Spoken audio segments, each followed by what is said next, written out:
I'm Layla, I'm a compulsive overeater, and I weigh and measure 3 meals a day. I write them down, I commit them to my sponsor, and I don't eat in between meals no matter what. And abstinence is the most important thing in my life today.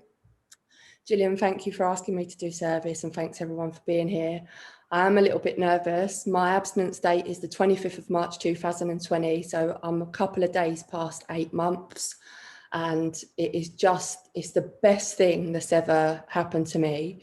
And Gillian did say to me this was a topic meeting, but I got in a bit of a tiz, so I'm going to try and just talk about, what life was like, what I'd done and what life is like today. But if I could pick a topic, it would be about the gifts, the magic, the miracles, and the peace that I have and I don't even feel like I've been around very long, but I feel emotional and moved just speaking today. So what life was like, and a lot of this is said in hindsight. I think I was so in the height of this disease or illness or whatever it is that I didn't even really comprehend what was going on in my life. But from the age of maybe about 15 up until 8 months ago, I'd spent all those years from the moment I opened my eyes in the morning thinking about food, diet, my weight, how much I hated myself, and pretty much not much else. And that was before I went to bed at night. I was still thinking about the same thing. I can remember even being at work all the time and I'd be looking up retreats or diets. The only books I've ever read are diet books. I've been on all the diets, all the products, everything about my life was about diet and getting to a certain weight. I'd buy clothes thinking, right, well, when I get to that weight, they'd fit me, but I'd still want to be a bit less or lighter to get into them. I believe now that I've denied myself relationships. I haven't had many, I've hardly had any. I'm 38 now, I've hardly had any boyfriends, even relationships with, female friends. I feel like I've got a handful of friends, but really I've been almost blocked off to the world. And when all my friends were going out socializing, I would sit and eating and just lie to myself thinking that, this is how I like it. I'm a bit of a recluse, bit of a hermit, and I was an independent young woman, but I think that was just denial. What else? So, my behaviours around food were far from normal, if you like. I would, I've threw food in bins, took it out of the house, put it, like in the bin chamber downstairs, gone back to retrieve it. And then when things got really bad, I started to throw things down the toilet because I knew I couldn't get them back. I remember last Christmas or the Christmas before, I bought, these boxes of non-abstinent things for people at work, about 10 boxes. And I was in another food fellowship at the time. And when I bought them, I honestly believed, and it's complete, when I think about it now, I just think, what a lie I told myself, just stupid. But at the time I bought these non-abstinent things thinking that I could keep them in the house and take them to work the following day. And I went through all 10 boxes that night, but not probably having a couple, then throwing the rest down the toilet. And then a few minutes later, going back, just the insanity, the madness, but almost not recognizing it, not really understanding it, thinking almost like maybe other people do this. Anyway, so that's how I spent much of my life, and probably not very happy, if I'm honest. Like, to the outside world, I think I presented as very happy-go-lucky, and I probably did try and live my life like half glass full. But I actually think deep down, how could I have possibly been happy? I had no connection in my life. I was cut off to any type of intimacy and just consumed by food. So what happened? Well, what happened was I did get help from my food. I did speak to my doctor about it, but I couldn't really articulate what was going on for me, I think many times I went to my doctor and explained that I was tired, and all my friends were going out weekends and I was tired, and I'd openly admit that my diet was really quite poor and all I ate was, this sugary crap and the carbs. But my doctor would just tell me to change my diet. But then I think one time I got maybe more honest and I spoke about some of my eating habits, and they sent me for this cognitive behavioural therapy and whatnot, and I got referred more recently actually within GreySheeters to an eating disorder place. But my experience has been nothing has helped me. I've had counselling as well, but nothing. The only solution and peace I've had has been when I do GreySheeters. and not even peace. You know, my life is beautiful today, but hopefully I can come on to that. But what brought me into recovery, I come from another 12-step program. I had an addiction with cocaine, and please God, I'll be 2 years clean and sober in January.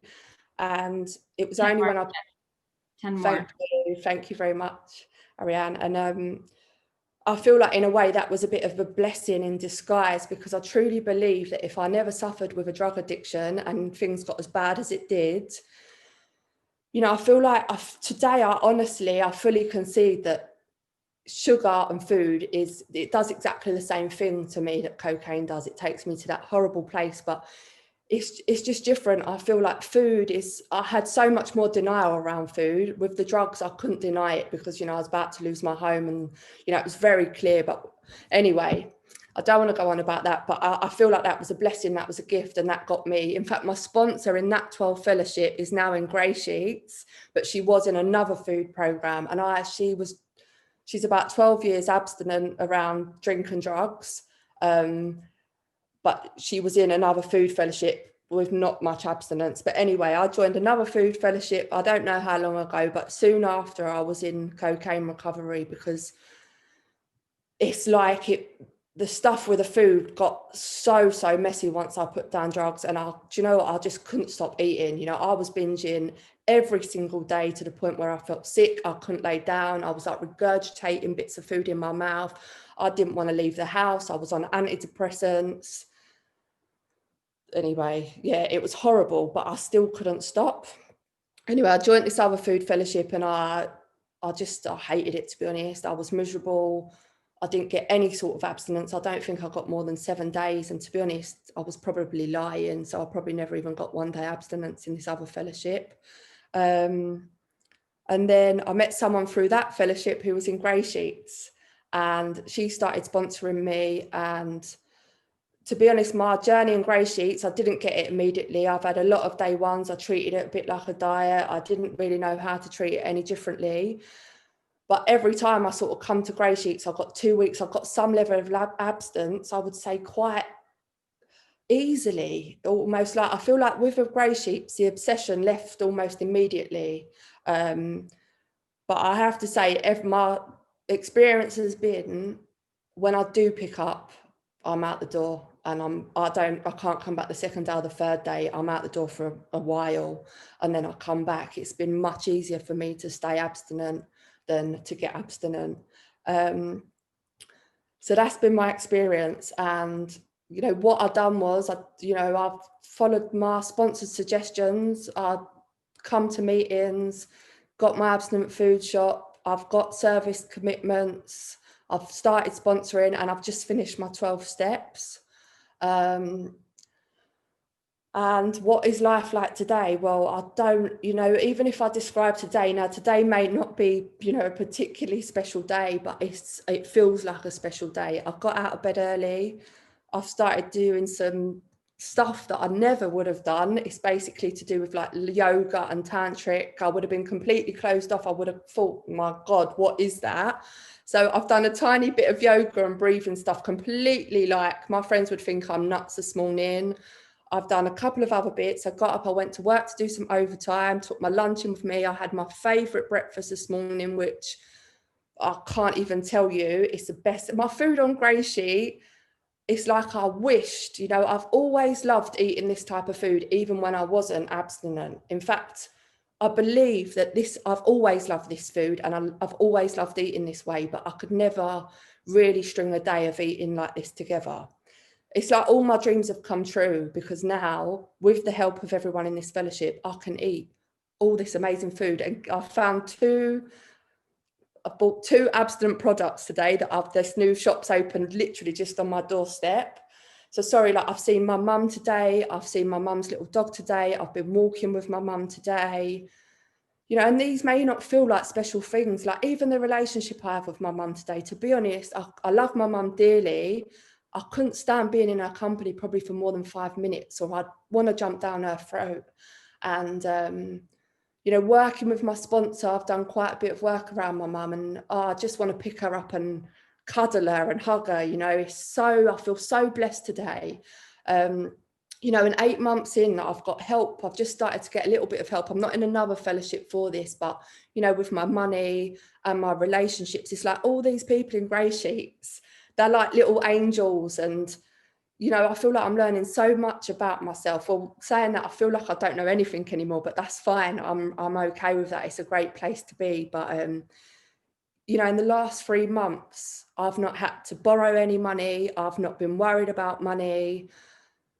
I've even managed to put a little bit away. I've bought lovely Christmas presents for my family. I just feel like I've got clarity and peace about so many things. Thank you. You know, and I feel I was never, ever able to take a compliment before Grey Sheet. In fact, if someone ever paid me a compliment, I genuinely believe that they was taking the mick out of me or making fun of me. And, you know, in the last 4 weeks at work, I can't even describe, you know, and compliments from like or no, maybe not compliments, but praise from like my boss's boss. I work in a hospital, you know, from the consultants, from our clinical director. But not only that, I feel like internally I've started to feel this sense of like, yeah, do you know what? I'm okay and I'm working hard and that's okay. I maybe, you know, to me, working hard means maybe I'm doing a good job because at least I'm trying. But I've had so much praise at work, and my boss's boss said to me recently, she said, Layla, she said, your confidence has gone through the roof. And I was just, you know, I was nearly in tears because I never really knew how not confident I was. And before I come to Grey Sheets, and maybe just how much I didn't think I was worthy and, you know, worthy of like happiness.